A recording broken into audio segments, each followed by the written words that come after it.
Good evening, everyone, and welcome to this week's episode of The Career Climb. If you're not familiar with the show, The Career Climb is where we spark conversations with executives and industry leaders, and they share their perspectives on leadership and workplace culture through real life cases, not theory. We're not doing hypotheticals around here. I'm excited for you to be here with me tonight because I've got a very special guest, my friend Emily Adams, and she's going to dig into this week's case study with me. But if you haven't met me yet and you haven't seen my face before, I'm your host, Julia Rock. I'm the founder and CEO at Rock Career Development, and we are a Houston-based consulting firm, and we help organizations with reducing turnover and increasing long-term growth through leadership transformation solutions. A simpler way to put that is that we make your leaders better so that your people stay and you make more money. And so really excited to have you here with us tonight.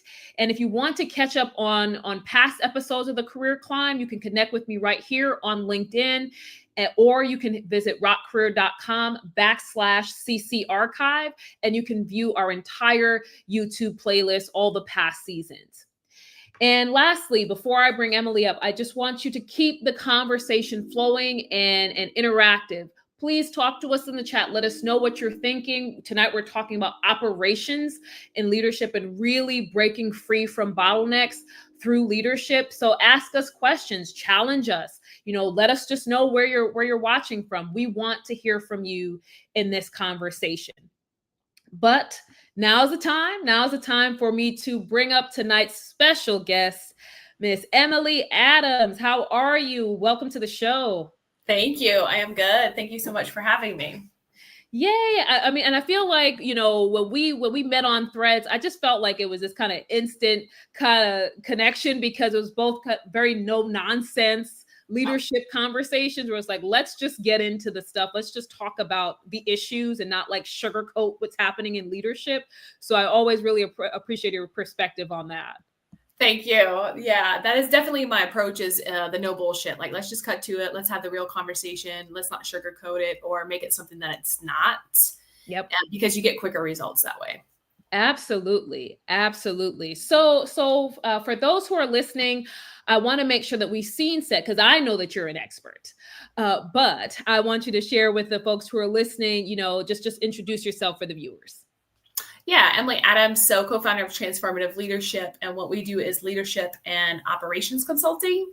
And I would say we are not industry specific. We work in a lot of different industries. Me and my business partner both came from automotive manufacturing. So we teach a lot of lean tools. We use a lot of them in the operations setting. And then on the leadership side, we take a little bit of a different approach. We mix human design and some self-development tools, and then also with some corporate tools that we've learned that work great for leaders and mix those together. And that's what we do on the leadership side. I love that. So yeah, I remember that you were in automotive because I think we talked about my oil and gas background and working in the chemicals and some of that tying out because manufacturing, even though you're in different industries, I feel like when it comes to operations and operation success, a lot of that stuff transitions between the industries, especially in manufacturing. So let's just have a deeper conversation. Like, when we even say operations, right? Like, what do we really mean here? And why do you think we need to have this conversation about operation success and leadership? When it comes to operations, it's interesting. There's a lot of great operations, a lot of great processes in place. And it doesn't matter what company you go into. The operations can be really good, but have shitty leadership. And it just doesn't work. Or they can have really strong leadership and not have great operations, and it still doesn't work. Mm-hmm. And then what some people think are great operations from a leadership perspective, but then you go down and talk to the person that's actually doing the day-to-day task, is not a great process. And so this is very important. And the other thing that we see a lot of too is they're like, oh, we've always done it that way. Like, there's nothing wrong with our process. There's nothing wrong with our operations. But if we come in as a brand new perspective, we can look at the process and be like, here are your bottlenecks, here are your issues. And most companies that we go in, we save anywhere from 10 to 40% in their process. And it's easy for us because that's our background, right? We've been trained in that. We've taught those tools. We know and we understand that. And it's important especially in this world of where we're going now more into an AI type of driven. And this is going to impact a lot. And then you think of also like, we just went through the election. So we have new, all these different changes. So your processes have to be tight. Your operations have to be tight. And when we think about cost savings, the other thing too, usually they're like, oh, well, let's cut heads. Like, let's cut the manpower. That is not a strategy, right? Because you're just going to cut and then you're going to just, have to rehire them. And if you do cut the manpower, what are you doing with those processes that they were doing? So I think like there's a huge, misconception when they say, process improvements, operations. It's like, it's running smoother, but what if it was running 20, 30% better? Right. And I will say just from even in the manufacturing process as a supervisor, when I worked as a supervisor, we were giving these tasks where your line had to improve at least like 4% every quarter. And that's where we learned like the tools, thinking outside of the box, look at the process. What steps do we not really need to take? What steps are not adding value to the end customer, and eliminating those? I love that, because I think, and we're going to talk about some additional misconceptions here, but I think whenever people hear efficiency, right, it's like, let's cut all the heads we can, right? Let's just cut everybody and hope for the best, right? And it's like, hope isn't a strategy. And cutting people with no real plan as to, are we also streamlining the work? Because what I have seen in organizations, in my background, is they cut, but they want to keep all the tasks and the processes the same. So you just have fewer people to do the same work. That's even worse. And so I love the idea of like, let's not just focus on chopping heads. Yes, it's a cost, but if you reduce that cost, what cost are you increasing on the other side? Because now you don't have the knowledge. Now you've got more people who are playing 2, 3, 4 roles, and they're only getting paid for one. There's a lot more risk that you're introducing into the process. And so let's keep talking about some of the misconceptions that, when people hear operations and bottlenecks, what are some of the misconceptions with that and leadership? So I think also the other misconception in the operations side is when it comes to like, let's just take AI, for example, and, wanting to change. So when we go in to change these operations, usually they're like, we haven't changed this in forever. And so change can be scary. And a lot of times it's like, well, if we change and we become more efficient, then we're going to be asked to do more. Yeah. So that's a huge misconception. And the other thing too, you got to get your leadership team on board to be able to explain this to the people that are doing the day-to-day tasks, is we're going to make you more efficient, but at the same time, it doesn't mean your workload increases, but now we have time to develop you. The great leaders understand now we have the time to develop you into other roles, or cross-train you, or educate you, or make time for that thing that we've been not, putting off.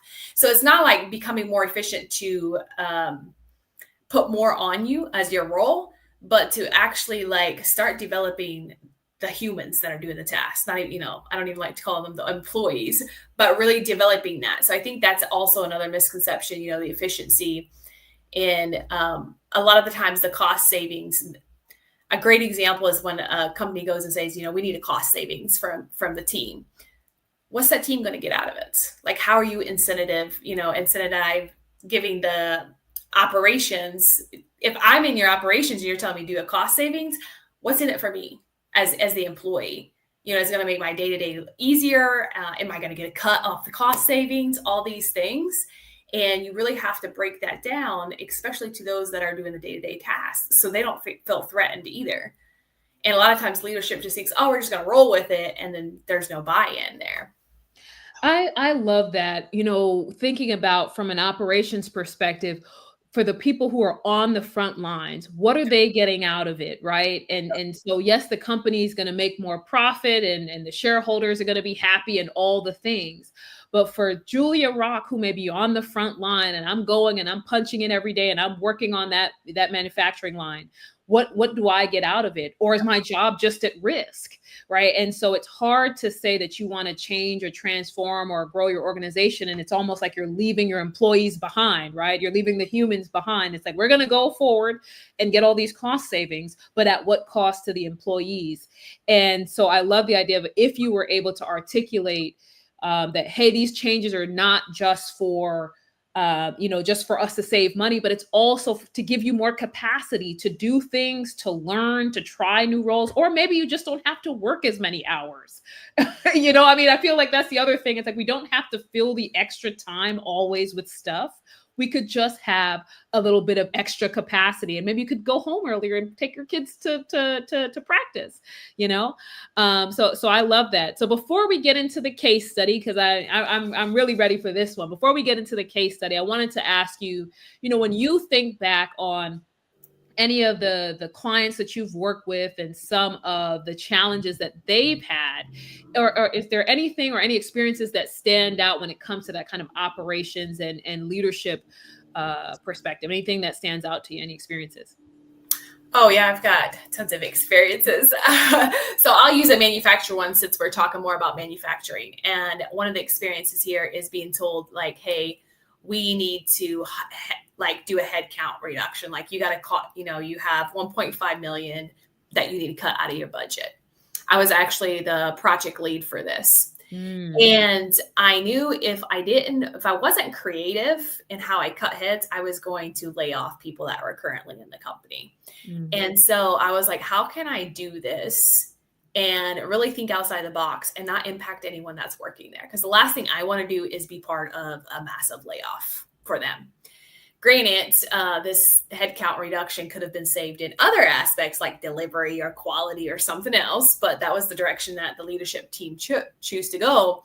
So what I did is I looked into like the next year's budget, the headcount budget. And I was like, okay, if we look into the next year's headcount budget and we go back to the drawing board, instead of bringing in all this new headcounts for these new models that we were going to run and this, all this new model development, going back to the engineers and saying, okay, now we got to revise this plan to actually utilize this headcount instead of bringing new headcount. So instead of doing, a headcount reduction right then and there, projecting it in the next year. So that took a lot of creative work, a lot of thinking outside the box. But one thing that I will tell you, when we started digging deep, we also found that there was so much loss from an efficiency standpoint on the production lines that we had no problem cutting that headcount.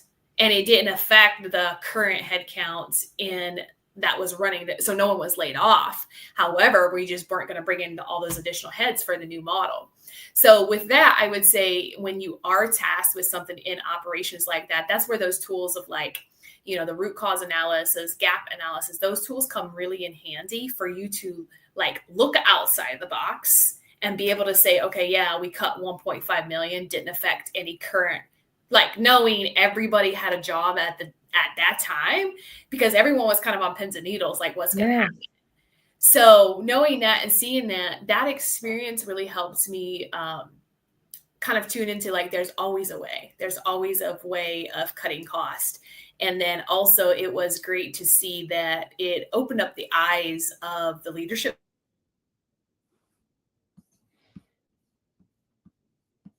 engineers of the process. So that way they understand what is going on. And so I want to throw in a kind of a curveball question here, because when we talk about manufacturing in some of these areas where you have to cut costs and you're trying to get creative and so forth, and this may be happening for some firms that are established companies. But when you think about companies that may be scaling and maybe scaling too fast, right? And perhaps, instead of having to cut heads or something like that, now they're on the other side, okay, we have a lot going for us. We have growth and so forth, but we're struggling to keep up. And that's part of the case study we'll get into. But at a high level, how can you maximize your operations and the leadership in operations to make sure that you're not running ahead of your systems and not losing steam in that process? That all comes down to if you have a strong business plan and you have a strong forecast. If you don't have the forecast and you don't have the business plan and you don't know where you're going and you don't know what targets you're hitting, and you're just going to be spinning, right? And so, yeah, the growth can be quick, but if you've already planned for that, or sometimes you have to go back to the drawing board and replan and redo those KPIs and say, hey, now we have to have this different goal, or now we need to bring in this talent. We didn't see that coming. So in manufacturing, one of the things we always joked about, and I still joke with it with our clients, is change is always happening. It's quick change. You don't know if tomorrow, if your supplier is going to be down, or if all of a sudden something changes in the automotive. Like, there's so much change, and you have to be able to navigate that change and pivot and be creative. So when it comes to scaling that fast, that's, it comes down to, it's just other issues, but you get to be creative in a way of, like, for your operations, are we already running efficiently? That's why when having the strong foundation of being efficient is great, but there's always, it's important to always have the continuous improvement, whether you have a team or you hire someone to come in to do it for you, because there's just a different perspective that they bring if they're not in the day-to-day operations. Yeah, and I really like that idea when you talk about planning, right? So some companies, you see that they're scaling, they've got all the business and all things are happening, but they're still not ready for that growth. They still kind of have the mom and pop kind of back end resources and staffing and other things. So I really like the idea of, hey, you may have to come back and replan. You may have to come back to the table and look at, okay, we didn't expect this much growth in this year or 2 years that we've been running, and now we're there. So what do we now need to do differently to make sure that we don't impact our customer experience, we don't impact manufacturing, we don't impact our supplier network, or whatever the case is? How do we make sure that we are going back to the drawing board when necessary, and not saying, well, hey, we did have a plan and now we don't know what to do, so we're just going to continue to run and hope for the best. Again, hope is not a strategy. So let's go ahead and get into it, because that's kind of the conversation for the case study. So for everyone who's listening, if you've got questions for Emily, whether you're in an organization that is established and dealing with some challenges, especially if you're in the manufacturing or production kind of space, you want to make sure you drop some questions. And also, if you've got an organization that's scaling fast, and you want some insights around how you can make sure the bottlenecks are not hamstringing your organization, let's go ahead and drop those questions in the chat. So let's talk about this case study. So at a high level, the case study goes like this. So Stark Enterprises is a mid-sized company in the telecommunications space, and they're one of those companies that are dealing with rapid growth. And so they've been hiring aggressively, trying to do the best that they can to keep up with the demand they have, but they don't have the right leaders in the pipeline. And what's happening as a result of that is that you have people in leadership who don't necessarily have the right leadership skills. In addition to that, so we have the leadership challenge. In addition to that, because they're scaling so fast, the systems that they have are outdated, as well as the processes. And so now with the size and scale of their organization, that their systems can't keep up. And so now they've got customer delays, they've got bottlenecks, they've got frustrations. And so these leaders who are already inequipped, they are spending way too much time with troubleshooting and micromanaging and trying to put out fires rather than developing their teams. And so now we're in a state where turnover is high and the leadership team is ready to bail. They don't know what to do, and the employees are starting to feel this. So like I said, turnover is high, but then also whoever is left, many of them are feeling disengaged. So that's where we're at. So Stark Enterprises is in a bad way, high growth, but not the right leaders and not the right systems. So the first question I would have for you, based on that case study, Emily, is thinking about Stark Enterprises. How could they be able to build leadership capacity at this scale while they're growing this fast? So I would say stop the bleeding. So wherever it is, kind of going back to, if they look at the company in whole, and I've done this in multiple different companies, looking at the company in whole and saying, okay, what are the top 3 to 5 issues? What is a quick fix? And then what is a long-term fix?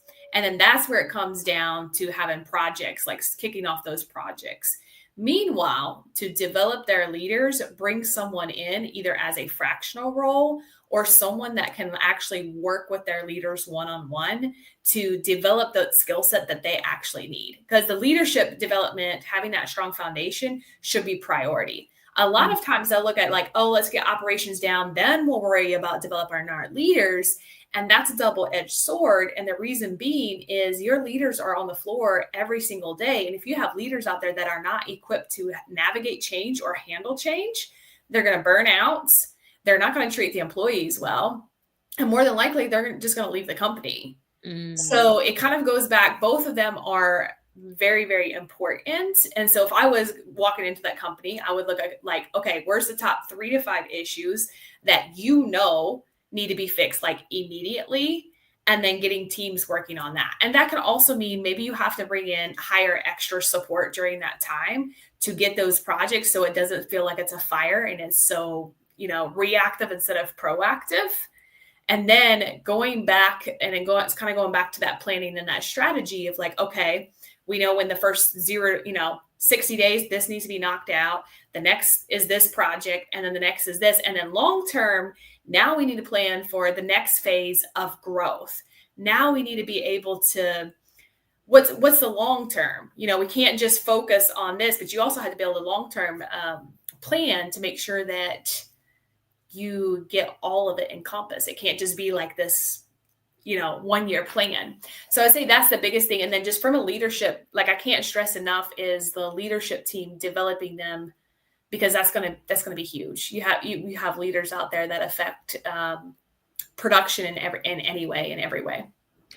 I love that, the idea of trying to do both, right? So you're not just saying, okay, let's get the process and the systems, and then, right? Like we'll get to the leaders and do the leadership development and hope that they get it together later. Let's try to put the fires out. You've got to really take the step back and see, okay, what are the urgent problems, but what do our leaders need, and try to tackle those problems at the same time. And I know some organizations may feel like, well, we're asking for too much, but the idea is, what's the alternative? And that, typically that's the conversation I have, is like, oh, this is hard for us to do this or that and the other. It's like, well, choose your hard. Losing people is hard. Having customer delays is hard. Dealing with customer frustration is hard. So choose your hard at this stage. And so I wanted to bring up a point here from Scott, who said, watch the leaders interact with the employees. They could talk a good game. And I think that that's a really important point. And I'd love to hear your thoughts on that, Emily, especially when you're in that operations space, right? And you've got leaders who aren't equipped, who are like, yep, no, I have a good relationship with the team. Everybody's getting out there, getting it done. And then that leader never walks the floor, never walks the production line, doesn't know what's going on. And so they have this rose-colored view of what's happening in the operations. Meanwhile, it's on fire. I would love to hear your thoughts on that. Oh yeah, I have dealt with a lot of leaders like that. And it's always interesting because you can always tell just by either talking to their team, or B, looking at their numbers and asking them questions and seeing where their level of awareness is at. And it's interesting because when I was a leader in manufacturing, I would always have my team would come back. Anytime I'd move to a different area, they'd be like, can I just come work for you again? And I would ask them why. And they said, anytime we needed something, even if you couldn't give it to us in that moment, you would be like, hey, I'm going to go take action and I will follow up on this date. And you followed up. So you backed your words up. We didn't have to worry about, oh, well, we're never going to hear back from that again. Or, there was no update. And it's as simple as teaching your leaders how to provide that update. And I will say it like, I say this often, but I will say it again. Your team is a reflection of you. So as a leader, accountability, responsibility, and holding yourself accountable, even if it's as simple as I'm going to, make sure I bring this up in the next meeting and I'll provide an update. When you go 3 or 4 weeks without an update, your team lost trust in you. And so now they're not going to bother to ask you for anything or tell you what issues are actually going on. Yes. So it looks like it's great, but it's not, because you're not hitting your numbers. And that is so important, because especially if we think about operations from a manufacturing perspective, that can be a safety and risk issue. If your employees are not, because I think about when I was at the plant and there's certain things that bubbled up and we're like, how did no one know about this? But it's because whether they didn't have the right relationship with their first or second line supervisor or the manager. They just didn't feel comfortable saying. And then it wasn't until things blew up, then it's like, oh wait, now we've got a problem. We should probably say something. And so it's really, so trust isn't just about kind of the woo woo. We want to have a good relationship, especially when you get into operations. That can truly come down to the safety and health of the folks who work in your organization. And Scott makes a great point here that the team will mirror the leader.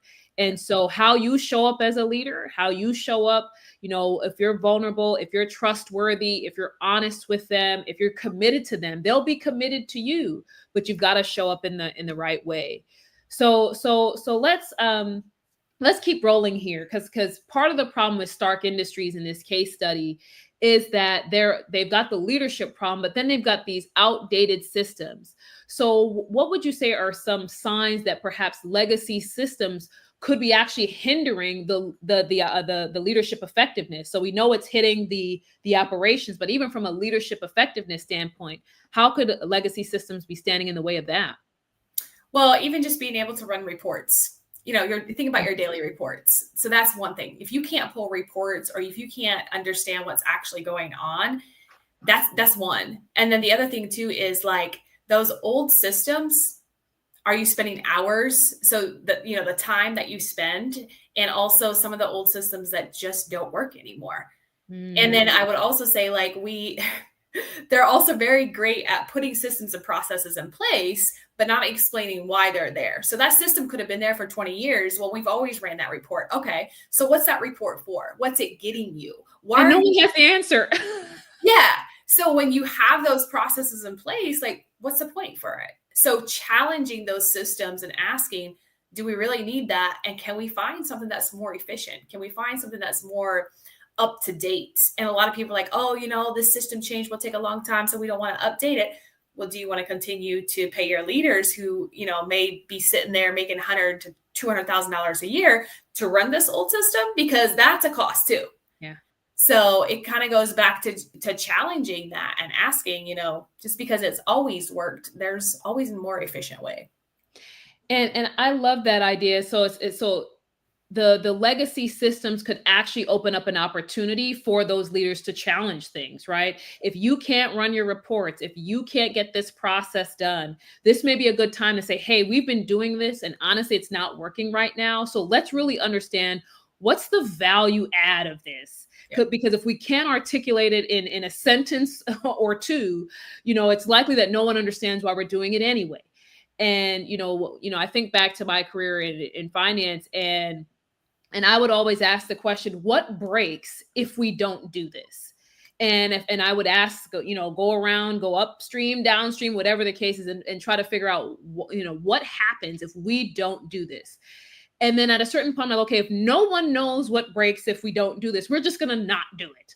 And then if it breaks, then we'll figure out how to patch it up on the back end. But if we really aren't even sure why we're doing things or why we're using certain reports or systems, maybe that's an opportunity for you as a leader to have that courage to challenge and say, hey, we're not going to do that.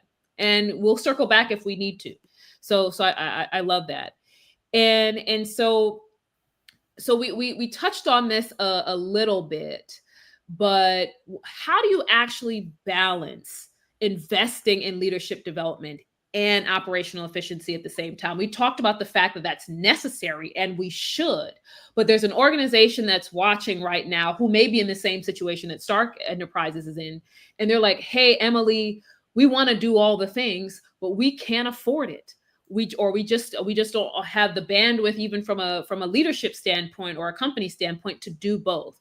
How would you recommend that they balance the time and money investment? So I'd start going by priorities. Again, looking at what's your top 3 to 5 concerns. And as far as investment, like when we go into companies, we always guarantee them 10 to 20% cost savings. So knowing that someone's coming in and guaranteeing you that, you're going to get your ROI, right? It's just guaranteed. So I understand not everybody operates that way, but that's just how we back up our work. So I would say if you're thinking about those things, ask yourself, okay, if we come in and there's a cost savings of like 300,000, then we take that and we invest in our leaders, and then we start to develop our leaders. We would love for you to do both at the same time. And maybe that balance looks like focus on operations for 80%, and then the 20% goes to the leader. Or it may be a 60-40. It depends on what's your highest concern. Is your risk like you're getting ready to shut your doors down because of operations? Or is your risk you're about to lose a lot of talent because your leadership is really shitty right now? So it's really understanding where those risks are at, and then and also, like I would say, look at your quick wins. What do you know that could be a quick win to say, okay, if we close this out, this closes this gap, and then we can work on this gap. And so that's going to depend on, each one, but the balance really gets to be kind of going back to the drawing board is like, what's the top 3 to 5 problems? Because you probably have 30 or 50 problems, every organization does. But what's the top 3 to 5 problems with the data, not your assumptions, not your feelings, but with the data that says these are top issues. Like, we are losing money out the door because of this. So with that data, and again, that kind of goes back to knowing what's going on in your organization. And a lot of companies don't really know. They assume and they have feelings of what's going on, but they don't necessarily have that data.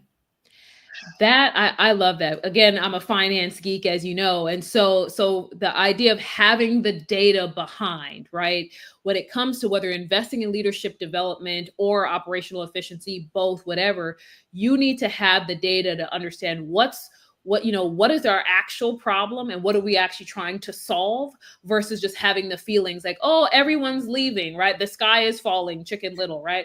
Everyone's leaving and all the machines are broken and nothing is going out to the customers. And it's like, is it really that bad? Or can we pull the data and assess, okay, where are our gaps, where are our bottlenecks, and then prioritize based on that, so that, like you said, you can stretch the investment further because you're not trying to do all the things at the same time. It's like, top 3 to 5 priorities, who are the leaders that maybe are in the most kind of risky positions, right? Or mission critical positions. And maybe those are the people you prioritize kind of in phase 1. And then you prioritize from there. So I love that perspective. I think that also goes back to like utilizing the tools like root cause analysis. If you think your top 3 to 5 issues is, run it through that tool and find out. And then Yeah. And I think that that's the idea, is that you don't have to try to just do it from your head. There are tools that are available for you. You don't have to get a team and say, come up with a tool or come up with an idea. There are things and tools and resources available that experts like Emily can bring into your organization, so you're not kind of flying blind. So I love that. So let me ask this question. So we talked a little bit, so Stark Industries, again, they're going through this period of growth, and they're dealing with change, right? Because as your company grows, the culture may be changing and the environment around them as a company may be changing. And so the organization has to change with that. So how can leaders drive change? What are some strategies they can use to drive change without overwhelming their team? So someone who's listening may be dealing with this situation, like, we've got a lot of change coming at us with the growth, with the market, with all the things, but I want to make sure I'm not overwhelming my teams while we try to navigate this change. So what would your advice be in terms of strategies? I would say the first thing is communication and keeping the lines of communication open, because that is going to be huge. And that doesn't mean you have to communicate every single detail, but think of it from their perspective. They want to know what's going on. There's a lot of change. And so anytime you communicate something, and it's also in the way you communicate it, right? Because I can communicate, hey, we're going through a lot of change, that here's the plan. This is what the strategy looks like. This is what I'm hearing. This is what, the data I've been given. Or I can go and communicate like, we're going through a lot of change. It sucks, and be negative about it. Yeah. And that's going to impact the team versus, helping them. And then also keeping the lines of communication open. So if they have questions, they can come to you, because change is never easy. And it's also seeing things from a perspective, because you'll start to see the signs before you'll hear the team speak up of the overwhelm. Maybe they start to run a little bit slower, or their production's not as great, or tasks are being a little bit slower, or you start seeing them call in a little bit more,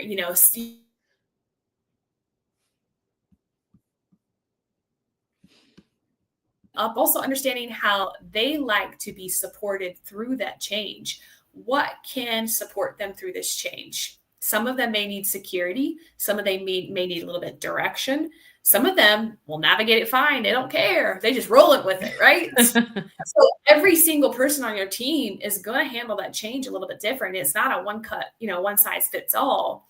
And as a leader, that's kind of where you get to sit back and really develop yourself like, okay, how can I help them, navigate this so it doesn't feel so overwhelming? And then again, backing your actions up. Like if you say you're going to do something, do it, because they need you as your rock. Like you are the leader for a reason. They're looking up to you to make sure that you have that. But again, that takes a lot of like self-awareness as a leader to, look at like yourself as a leader, because at the same time, when you're going through a lot of change, it can be overwhelming for you to hold that and then still lead a team. So I love that. And, especially that end part there, we talk a lot about the leaders and the impact on the organization, but we are not oblivious to the fact or blind to the fact that change and rapid growth and operations challenges, it's hard for the leader themselves as well. So like you said, having that self-awareness, and it may mean that you have to take a step back and kind of recalibrate, because in order for you to fully support your team, hold space for them, all the things, you have to ask yourself, how am I navigating through this? How am I dealing with this? And what questions do I have that I need to go get answered before I go talk to the team to make sure that I can walk in confidently? Like you said, don't show up negative Nancy, like everything sucks, right? You don't want to walk in that way. But it's like, what questions do I need answers to make sure that the team feels like they're getting the right message from me? And one other thing that you mentioned that is really important is around the communication. You hear so much about, well, people don't want change, employees don't want change. You hear that so often, but it's like, that's not really the issue. Employees just feel like the change is happening without them, that someone agreed and signed on a dotted line, and now they just have to come along for the ride, and no one ever asked them what they thought, how they felt, how they're going to adjust. So I love the fact that you said keeping the lines of communication where the leaders go in and share as much as possible. They don't have to be overly detailed, but also allowing the employees to come and share as well. So I love that. I love that. So I know that we're coming up on time here. So I wanted to ask you kind of one of these final questions here. When you think about some of these bottlenecks that happen in business, and, again, we've got the frustrations and the delays and all the things that are happening, leaders are trying to be reactive, right? They're trying to fix and put all the fires out. How would you recommend that leaders, especially in the operations space, they're able to move from being reactive to being more proactive? Oh, that's a process. That's a process, but it is definitely possible. And it kind of goes back to the being reactive is looking at, okay, what are current needs, right? And if your current needs are, you have 3 or 5 current needs, okay, putting those on as a project. And so I kind of, regardless of what industry you're in, putting those down, having project timelines, getting those knocked out. And then, okay, to be proactive, what have we learned in the past? Or what could potentially happen? And how can we take those lessons learned and start preparing for that in the future? Along with, most of them have new models, or they have new, products that they're coming out with. Preparing those and understanding, hey, in our last launch, this happened, so we need to be proactive with this. So we encourage is that all organizations, they kind of keep a document of lessons learned, and it's shared across all of the teams. So it's not just like one team has access, but everyone shares that. So that way, when you go into this, new product launch or whatever you're going into, you can kind of look back, okay, we know that this happened last time, we're going to do this to be proactive. And then when it comes from a team development side, usually the, reactive is like, let's just fill these positions, right? So we need to get someone in here. Just put a body in the seat. Yeah. As quick as we can. Just get someone here. We just need someone to do this. The proactive version as a leader is, I need to develop someone to take my role. Yes. And I need to develop someone to take that role. And it's coming up with those career plans, and it's asking the employee, like, where do you see yourself? Just because you think they're a good fit does not mean they may want that role. So you have to have that conversation with them. Where do you see yourself, in the next year or two? Or what would you like to do? How would you, what experience do you want? Like really invest. That's being proactive. And you would be shocked that some of them, they have the desire to maybe move into another, department, or they, have the desire to learn a new skill. They want to stay in the same team. But I will say this, probably until the day I die, if you are a leader and you are not developing someone to take your role, you're doing a disservice to everyone, to the company, to yourself, and to your team. So it's really being proactive and having those conversations. Man, there's just so many good nuggets in there. The first part, when you think about being able to learn from things that have happened in the past, right? I think in some organizations they focus on the mistake itself that was made or an issue that happened, instead of focusing on, okay, well, how do we prevent this in the future and how do we become better as a result of it? So they keep looking backward to figure out, who do we blame for this, instead of saying, okay, whatever happened.